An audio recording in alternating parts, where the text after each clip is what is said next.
Welcome to the Exchange Art Artist Workshop series. In this series, we dive deep into some of the best artists on Solana. We get to learn what makes them tick, what inspires them, and where that creation comes from. Today, we're joined by Duke plus one. Welcome, sir. Thank you, Gyoku. It's nice to be here, and also really honored to have the chance to share some of my experience and journey with all of you. Well, it's been a wild ride those last 11, 12 months. Yeah, thanks for having me here. Absolutely. I think it's great to just have like artists like you, right? Like you've had this career, right? You've been working towards this, and then it's like the NFT space unlocked something.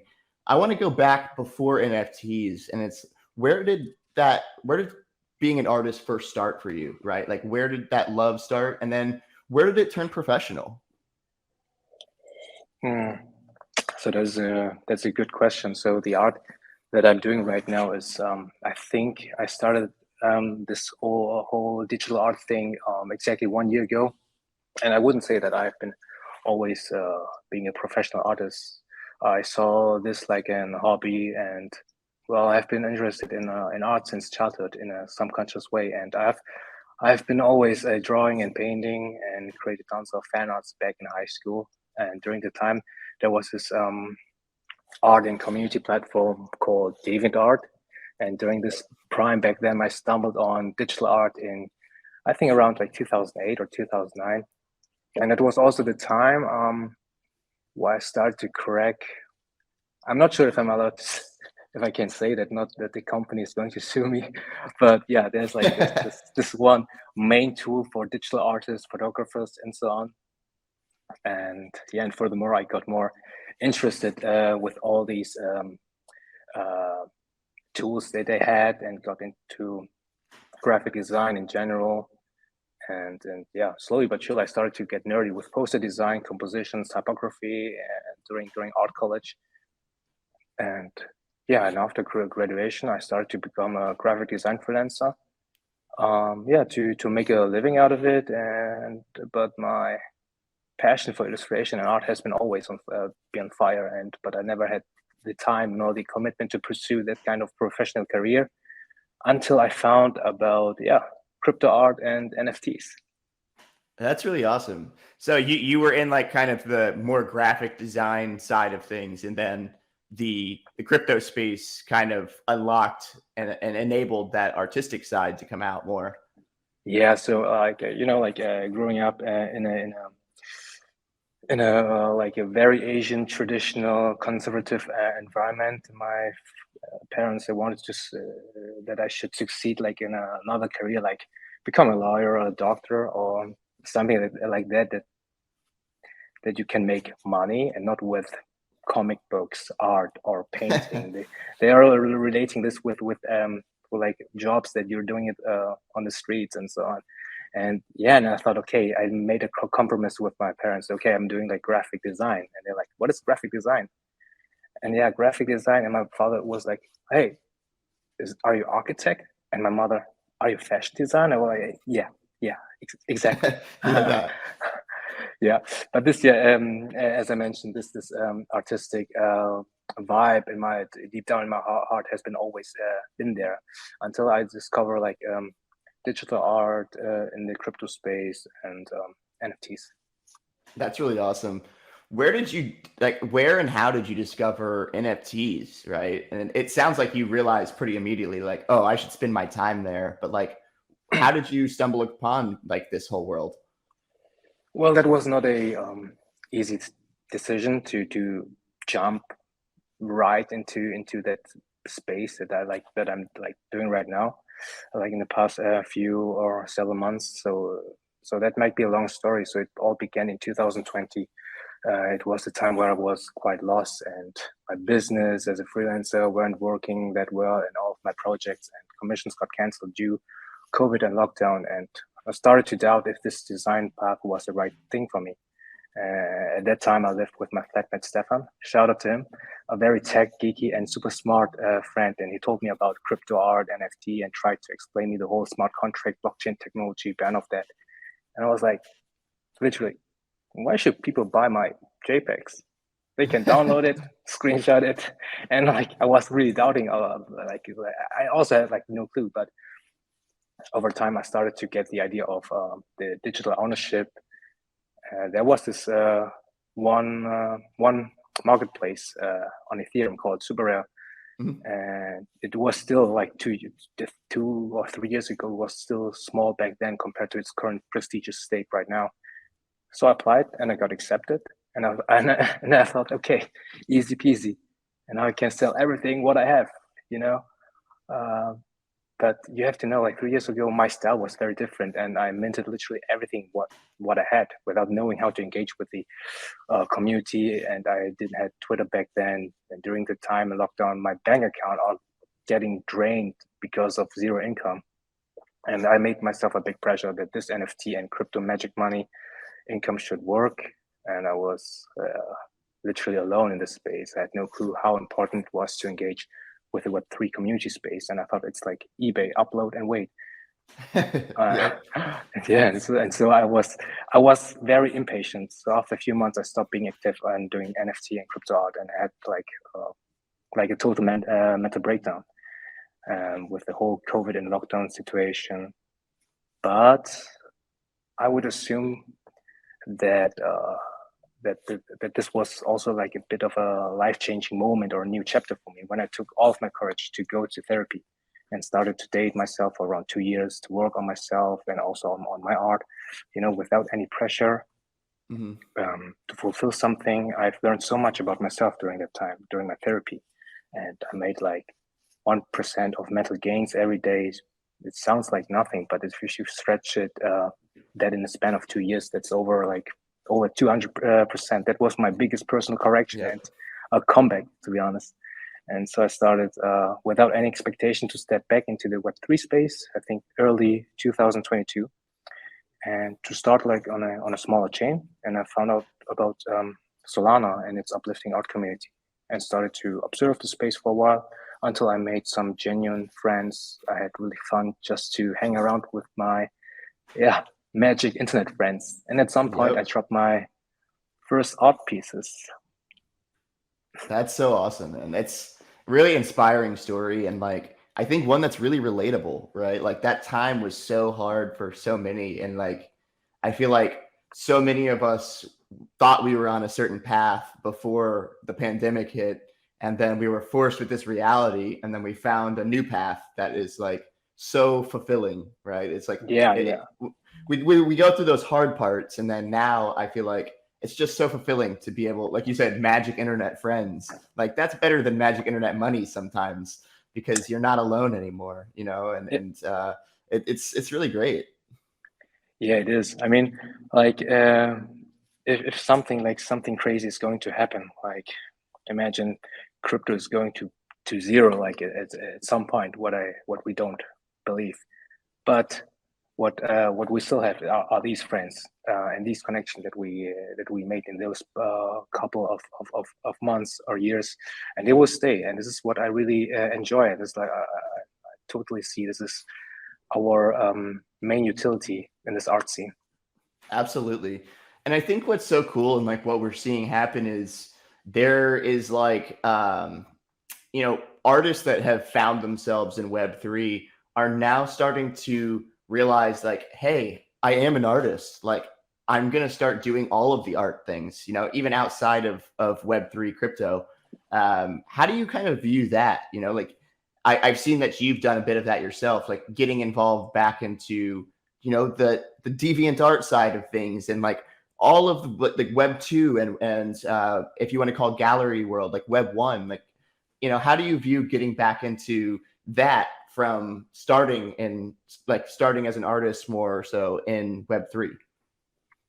Yeah, for me, this is like, to be honest, like no big, there's no big difference for me between like working for the Web 2 or for the Web 3 environment. Just like the only big difference are like the people with whom I'm working with. So with the Web3 space, like the people, they really enjoy like the art that I'm doing, and they can totally relate to that what I'm working on, telling them my personal stories. And this is a really I'm doing it for myself, for the art. And those people who are going to like purchasing or acquiring my art pieces, like they really these are like the people that can really are feeling the same story that I've felt before, or that I'm trying to emit in my pieces. And in the Web2 space, I am just like a service provider, like for the client. So it's basically I'm just like a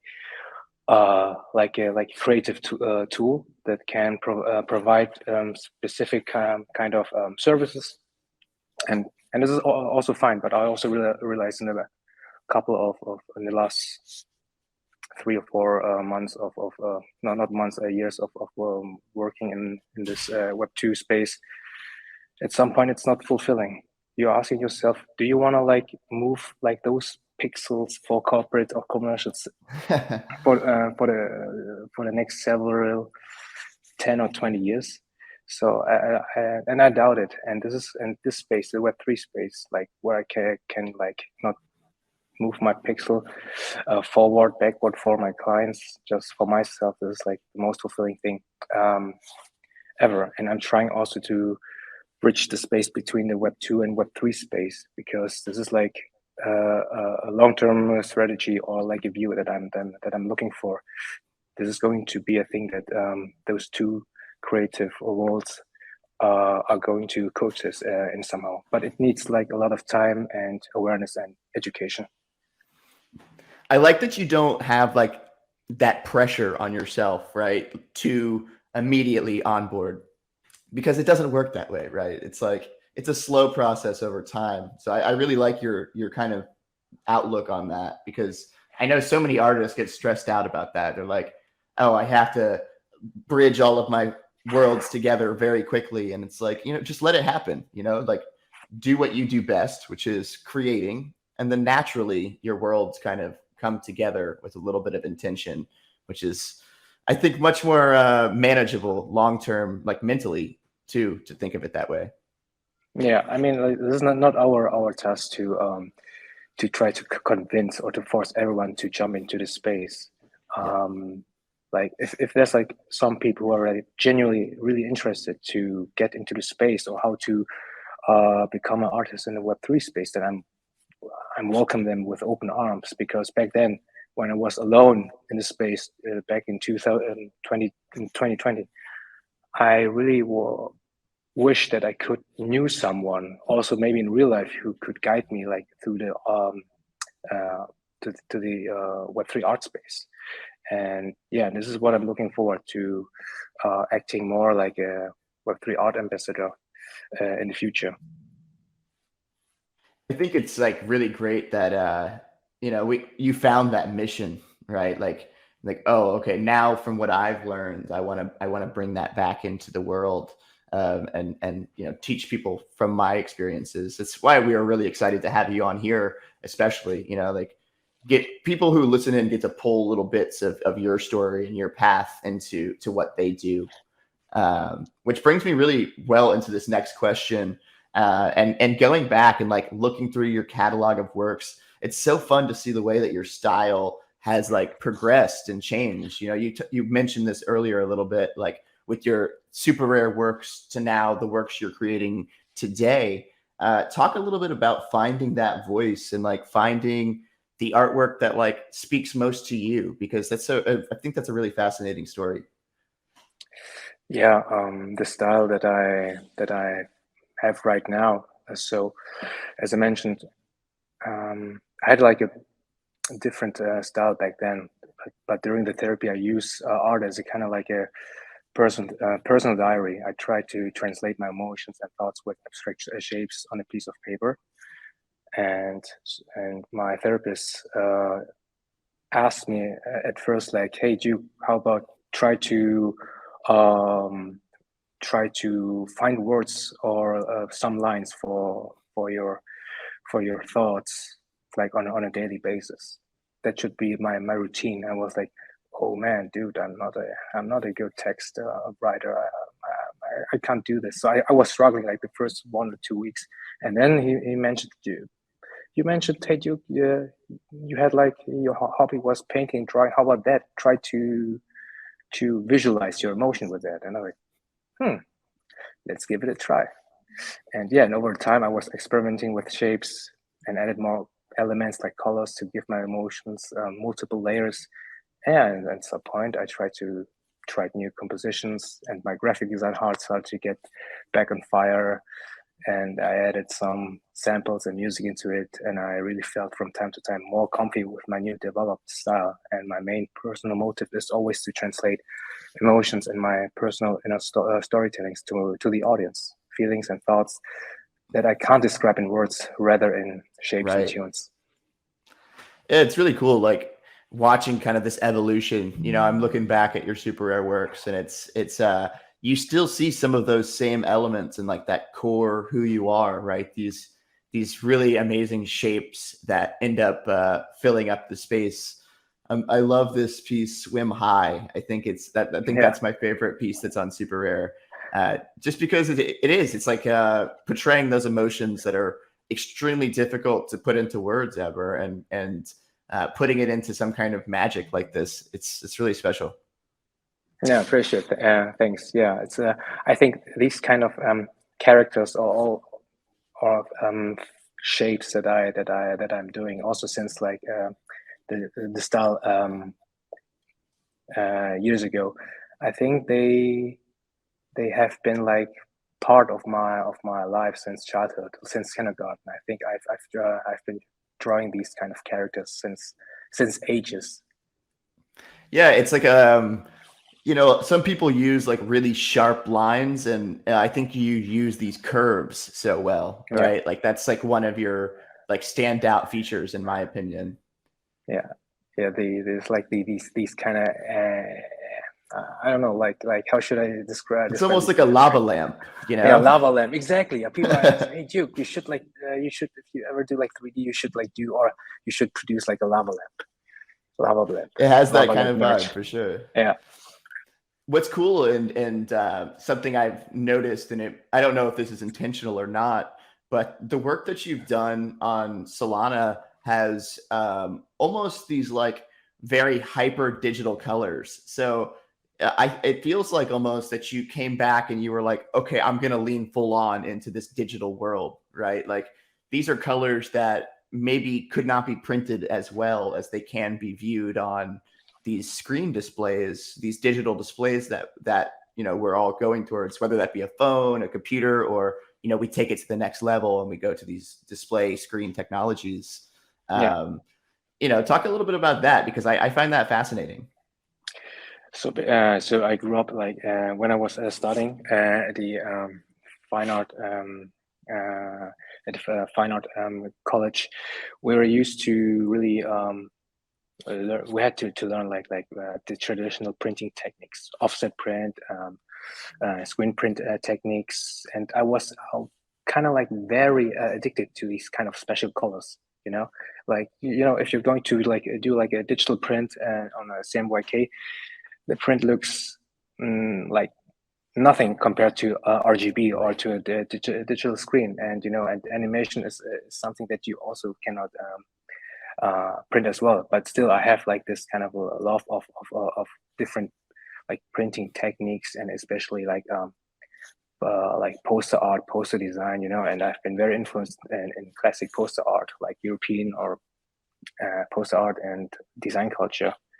And also the Asian culture is something that also resembles my work, because Europe and Asia are two different type of cultures and identities. And I'm a German Vietnamese. My parents are Asian. I was born in Europe, and I'm trying to take the best of two worlds. And this is what I'm also want to show with my art and visual storytellings. Yeah, I think that comes across really well. Like as you were saying that, I was scrolling through your works, and it's just I think that really comes across. The marrying of your cultures in such a beautiful way. I appreciate it. We talked a little bit about like some of these inspirations behind your artworks. But like, what are some of the more like, is there more conceptual, like whether that be like pop references, like where does the inspiration come from? Like when you sit down to start making concepts. Yeah, so basically, I'm taking a lot of inspirations from the pop culture, like modern pop culture. So I'm very influenced, as I mentioned, like the Asian culture, like Japanese manga and anime, but also like the pop art scene. Roy Lichtenstein is something I'm taking a lot of inspiration from, and also Swiss graphic designer and poster artists who are like working with very bold shapes and compositions, also working with different spaces in a poster space.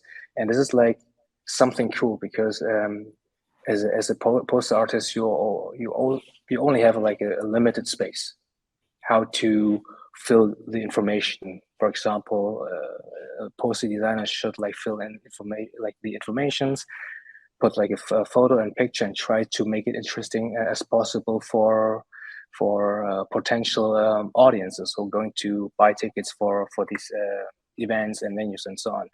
And as a poster artist, you're going to use the space and to fill in as crazy as you want, and try to fill your storytellings in it. And this is something that I really enjoy, and trying to leverage into to next level with also with the digital component with animation and sound, because a normal poster is a printed poster. There's no animation and no sound. This is something I find very attractive in poster art. That's really cool. Like the ability to kind of use, some of what you've learned from, whether that be elements of graphic design in posters or whatever, and bring that towards your digital art is really interesting. It seems like you do that a lot, like with your artworks. Like, you put on your graphic design hat for a minute, and then you like take it off and get like really crazy creative. Yeah. How does that process work? Like, was that always easy to like go between like the very technical to the very art? No, I'm just giving myself like very small boundaries to be honest, or giving like rules. I'm setting myself like some rules. Also, like as a graphic designer, I'm going to decide what kind of format it should be, and how the grid should look like, and then fill some shapes in it, some interesting shapes and composition, and then I'm trying to shut down the brain and let my inner child do the magic happen. Yeah. Yeah, that's so fascinating. It's I feel like it's a fun practice to try to do, right? It probably isn't always so easy to like turn off the very technical and go to the more whimsical and magical. Probably a fun practice. Yeah, I've been like back then very strict to myself. Everything should be like should have like a function or a rule. But with art, you don't have to explain anything. Like if you're going to feel it, then just do it. If you're going to feel like the stroke should be like that, then I mean, like it's like gut feeling design that I'm doing, to be honest. Yeah. Going back to like the bridging of worlds a little bit. We had an amazing chance to meet in Lisbon, and it was Yeah. just such a great time to connect to the real world. But something really cool happened when we were all there, and you had won a fairly prestigious award for your illustrations. I would love to talk a little bit about what that was and like how that opportunity came about, because I feel like artists knowing how to put themselves out there to get these kind of opportunities is a really great thing. So first of all, congratulations on that again, and would love to hear a little bit about it. Thank you. Yeah, I'm trying to find words because I think this is like something that I never imagined to happen at some point. Like it was like on my list, bucket list, like milestone list, but it's still very unbelievable. Like sitting here, like 3 years ago or even 1 year ago, when I've created these pieces. But I submitted them before I decided to drop these artworks as NFTs. That was exactly a year ago, and my best friend Suar Balach, shout out to him. One of the most well-known illustrators in the Web2 scene won this award 3 years ago, and I'm always looking up to him. And so I thought, with the new me and with my new style, let's give it a shot. And I knew the competition are going to be full loaded with heavyweight illustrators. And I said to myself, I have nothing to lose. Even if I don't make it to the long list or top 400, I would be still happy that I even tried, you know? And to be honest, I didn't expect to reach this milestone, winning one of the major illustration competitions, the World Illustration Awards. When they announced the winner, I had to take a minute or a few to take it in. And I think the main reason for this award has been my therapy and the welcome that I've been given by the digital art space and its wonderful people has been incredible from the word go. And so to get this kind of recognition is incredible. It's very humbling. And yeah, I feel like that over the last 2 years, when I started to enjoy art again, slowly but surely, you realize that you not only grow as an artist, but also as a human being. And the people that are around me, my friends, family, and the space saw more of the craft than I did. And I hear always that they enjoy it. And exactly because of it, and because of people are really open, nice, kind, and curious. And yeah, that's what I want to be as well. Yeah, that's really special. I feel like that's why people connect so much with your artworks, right? Other than it just being visually stunning, like you kind of get to feel that emotion and to connect with it in a really special way. How did that opportunity come about, right? Like, was there a submission process? Was there, because I think that some of the artists who are in the Web3 space, they don't really know how to go about these Web2 opportunities. This is like one of the major Web2 illustration competitions, and there was like an open call. And back then, when I was still like in art college, a lot of students and professionals are submitting their artworks for different kind of competitions.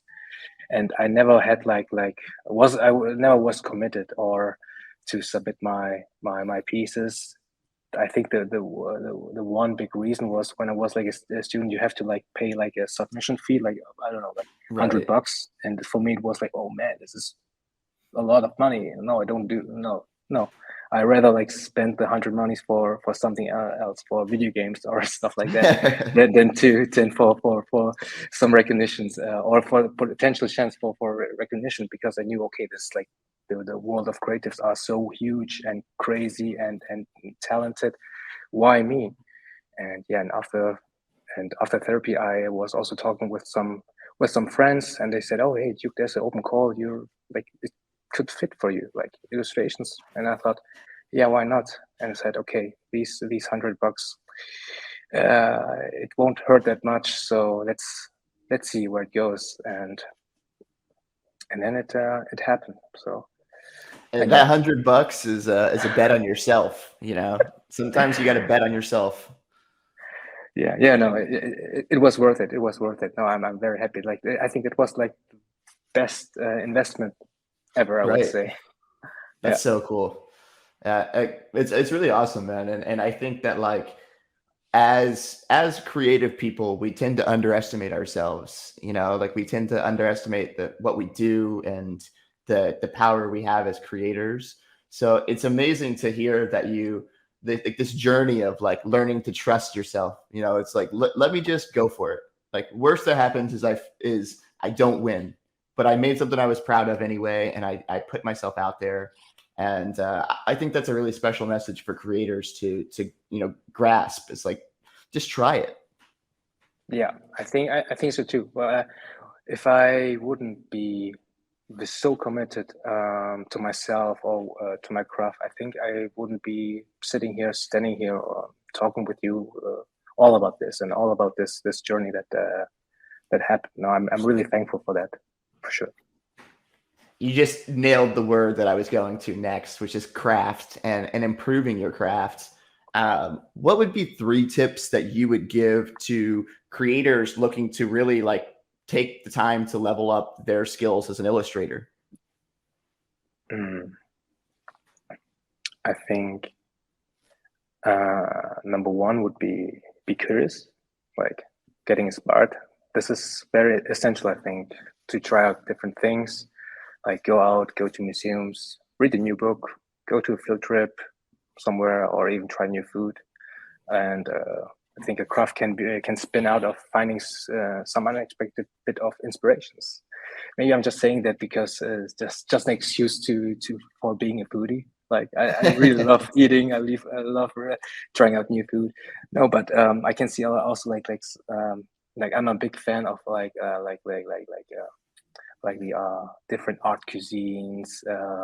You can also can see the craft, and I'm trying also to translate all of these crafts, like for example foods, also into my work as well. Like if they're going to try like a new kind of recipe, then I'm trying to think about, okay, maybe I'm going to try also some new recipe, like testing new brushes, testing maybe new colors, or maybe also new tunes and so on. This is like very inspiring.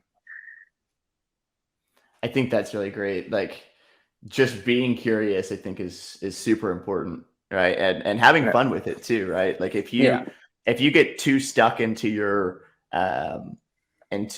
like one way of doing something, you're probably not going to keep growing.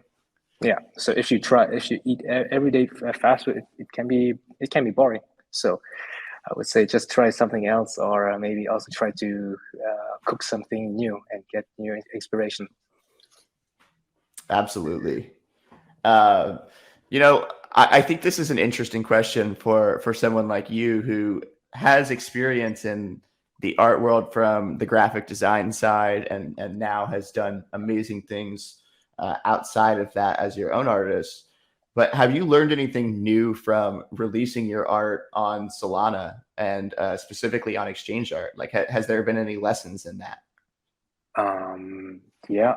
Before I'm going to answer this question, I have also like another tip for illustrators to improve their craft. Let me think. There was like also like finding your routine is also very very important. Like if you, how should I say it?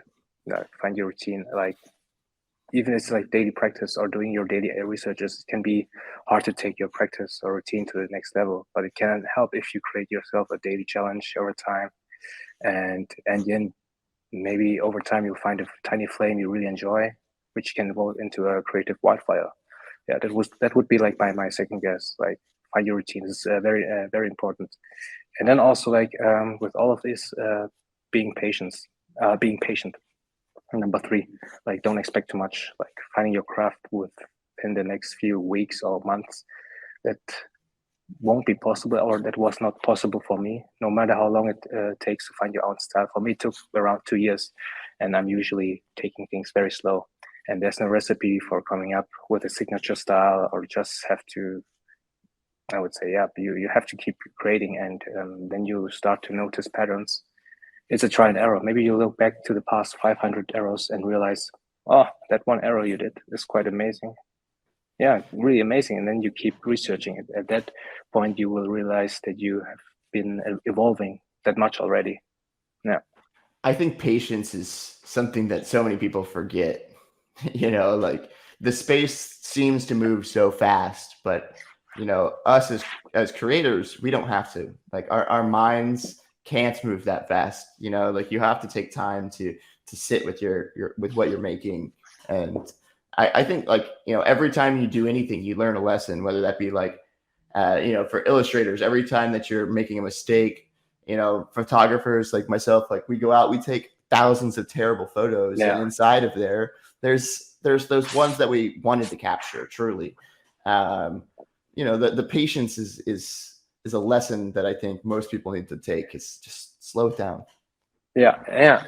Yeah, I totally agree. And then speaking of for the next question, like what I've learned in the by releasing my art in the Solana space is also with like really patience is the key. Like when I met Zeno the very first time in the space, he also said like just have some good time and just observe the space, being patient. And I have learned back then, also compared to 2020 on Ethereum, on Solana, I really learned like the general basics, like how to release my art on on the marketplace. It's not like eBay, you know. Otherwise, you should learn how to actively share, tweet your post, and otherwise to communicate the opportunity as much as possible. And composing tweets, giving context to each specific piece or series. What's your story? What is it unique, valuable, and what does it mean to me as an artist? And trying to speak with the art and to give potential collectors some insights. It was like very basics that I've learned on the Solana space. And if you try to stick with that, then I think nothing can go wrong. It's really interesting to think that, you know, like of how many skills you have to learn to monetize yourself here, you know, and I don't want to say that to creators in an overwhelming way because you learn them over time, right? You learn how it works best for yourself. And I think that like there's a lot of things, you know, even like you said, just like learning how to talk about your art. It's something that you don't really learn, you know, even going to art school, you don't learn to do necessarily in the same way that it happens here. So it's really special to take that time to like acknowledge the steps you make along the way, right? Like what am I learning day to day? Am I learning anything? You know, if I'm not, why am I not learning anything? You know? Yeah. I mean, it's the Web3 space, the crypto art space, NFT space. It can be super wild, and I think there's like the pacing or the space and time works very differently in Web3 compared to Web2. Like if I'm going on vacation for a week, it's feeling like okay, 1 month has been passing by. So what's happening? A lot of new projects and a lot of new drops, and you can get easily FOMO. And I think like mental health is a very important thing to highlight. And if you, the thing is, it sounds easy to say, like don't force yourself and just take it easy. But you can very overwhelmed by a lot of things and getting like also kind of like getting into this kind of rush. Yeah. And it's okay. It's totally okay to step back and also to lower your expectations. Like okay, what if I'm not going to make that and that many, so and so on. The thing is, if your whole life is going to depend on this kind of crypto internet magic money, then you should, I would say, like have like at least 1 foot in the Web2 space to have like a stable job. Otherwise, it can really hurt your mental health. In a very bad way, to be honest. And still, I still have like my stable job and clients in a Web2 space, like as a backup. Absolutely. And this is very important. Just the Web3 space is just like for those who are going to start, just observe and test it out and just have fun. This is like the should be like the number one motivation. Just have fun and tell your visual story with us. I think that's so well said. I think once you start focusing on like the transactions so much, you lose that creativity. You know, that fire starts to dampen, and you start to create from a place of like necessity rather than abundance. And I think like that's a big challenge for creators, I think. Yeah. Especially like in the beginning when I was like there were a lot of artists who were like dropping like at a crazy amount of pieces weekly and monthly, and for me it was like, man, how do these kind of people like how they are built? They're built differently or what? And I was like, for me it was like this kind of style that I'm doing, my one-of-one art, I were only like last year I was only capable of pulling out like one drop per month, because that's like the capacity that I could give. I also Of need the course. capacity, my emotional capacity and energy capacity for my private life, for my socials, for my friends, and so on, and also have like a need to sustain my Web2 job. But if you're getting like feeling like you're right pacing, then you can try to make more out of it. But I'm trying to communicate like every time, and I think my collectors, they already know that they shouldn't expect for me that I'm going to drop like every time crazy pieces on a weekly basis. And if I'm going to drop, they will appreciate it, and I will also appreciate the time that I can work on all these single pieces. I think that's great. Being able to set those expectations and reality. I was going to say it's so very European of you to have a work-life balance, dude. We don't Yeah, have that in America. We just keep going and going and going. I feel yeah, like, unfortunately, the crypto space has kind of taken that mentality, but it's really important for creators like yourself to say that out loud, because other creators hear that. It's like just getting to spend time with your friends, getting to yeah, laugh, getting to have a nice meal. All those yeah, things affect your creativity. All those things affect your, it starts here and then it goes here to the heart, and then it flows out to the paper or the screen. So people yeah. forget that. Totally, totally. In the beginning, people are seeing the Web3 space as an endless sprint. But if you're going to see that as a long term marathon, then you can succeed as a builder, creator, or as an artist, for sure. Absolutely. Let's take things to the next level here. And like, this is like shoot for the stars time, like where does Duke want to go as an artist long term, right? And this can just be like what you sit back in your chair at night and like and really just dream of, where do you want to take your art? Where do you want to see it one day? Yeah. So my next goal after winning the award is getting drafted into the NBA and to the soccer national team of Germany. Let's No, go. let's go, let's go. No, I'm just kidding. But what I really want to do is also to collaborate with bigger Web2 brands, with sports or fashion, for example. This is like something that I'm looking for. I'm a big sports fan, especially basketball and soccer, and I have like a goal in my mind, like becoming someday like a Web3 art ambassador for the Web2 space, to bridge these two communities, to raise awareness, and maybe to educate them in a playful way, or do like collaborations. Like as we've been talking in the beginning, it's kind of like not the best idea to force people into the Web3 space, just Yep. to give them like a playful touch with collaborations with some other Web2 brands that people can relate, and then it's going to be like a soft onboarding or a soft bridge. And I'm also looking forward maybe to get also some experience in working on like bigger NFT projects, or creating like my own thing in the future. And as a designer, trying to leverage like my artist name to build like my own brand. And speaking of a studio, or to collaborate with other artists, institutions, brands, or entities. And yeah, I'm looking forward to see what's coming. So I'm trying to go with the flow, but I think this is like going to be like the move to work on these two different worlds, trying to get something together. And two rivers flowing in the same direction. Yeah, If you make a channel between them, eventually they'll combine somewhere. yeah, I think it's really cool to hear that, and like I'm excited to be here to witness like what you do, and in any way, of course, we at Exchange or me personally can support your mission. We're always here for it.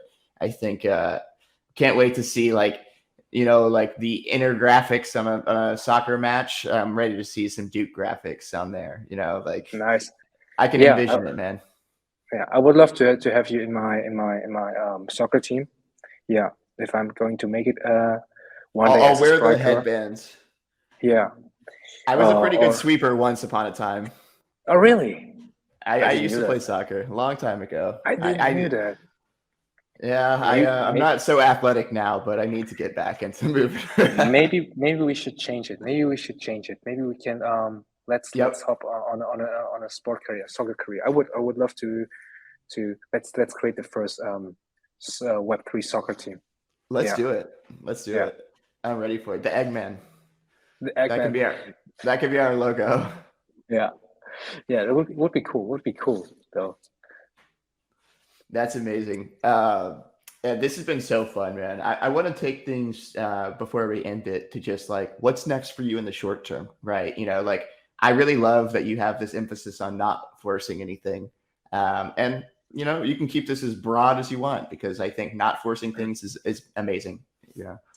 Like as I mentioned, like my life goal is to become to win the World Cup and get drafted into the NBA. But like we have to slowly but surely climb the mountain step by step. And short term, I'm looking forward. Like what's like my next plan is just to build like my art more in the space to make more, trying to make more drops, one of ones monthly. Now I'm finding like my right pacing. And also what I'm doing right now, maybe you can see in the background, I'm at the Wacom Studios headquarters here in Germany. I'm about to build like a partnership with them. They're about to onboard themselves into the Web3 space, and I'm about Oh, to amazing. guide them. And this is like something that I'm looking forward in the long term, to educate and to raise awareness in the local scene, because a lot of artists here in the surroundings, they knew that I'm doing this kind of magic internet stuff, but they have no clue how they should onboard themselves. And this is what Right. I'm trying to do, to create some events and to talk with them about my journey, and to give like workshops, like how to set up a wallet and what's the community about, and like just guide them through the space, like what I have been looking for like 2 years ago. Yeah, Be the change you want to see, man. yeah, Someone's got to do it, and it might as well be you.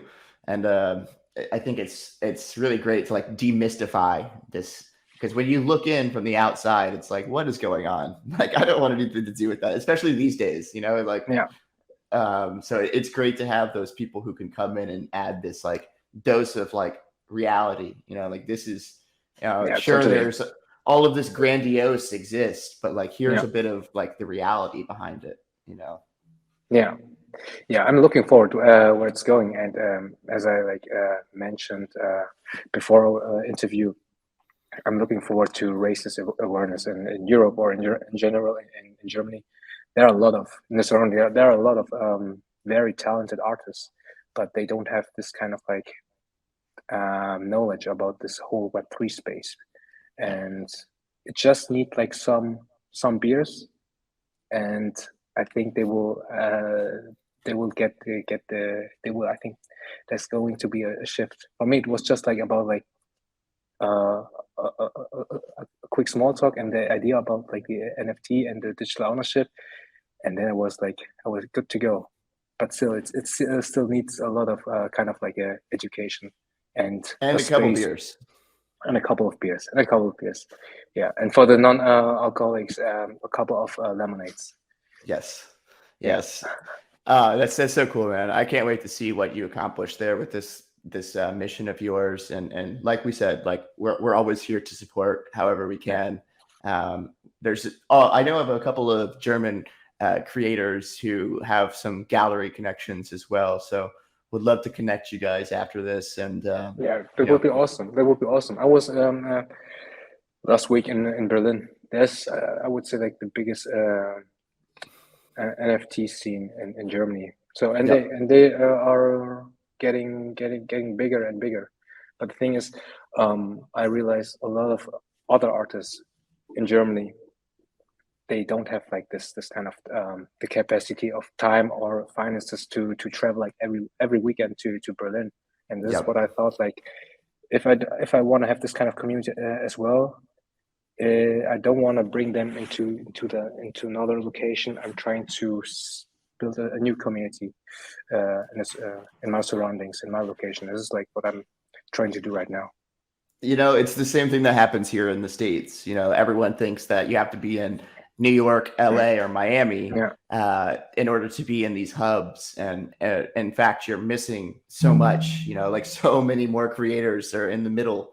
So I love that you're taking that upon. You know, we shouldn't have to travel to find culture and to find this culture, especially because it's on the internet, you know, might as well. Yeah, I mean, not on a weekly or a daily basis, but still, I really enjoy meeting you guys like once or twice a year. And it's like the special utility about to meet your magic internet friends, to see who's hiding in front of their monkeys or pixel avatars. No, it's great. It's great. Yeah.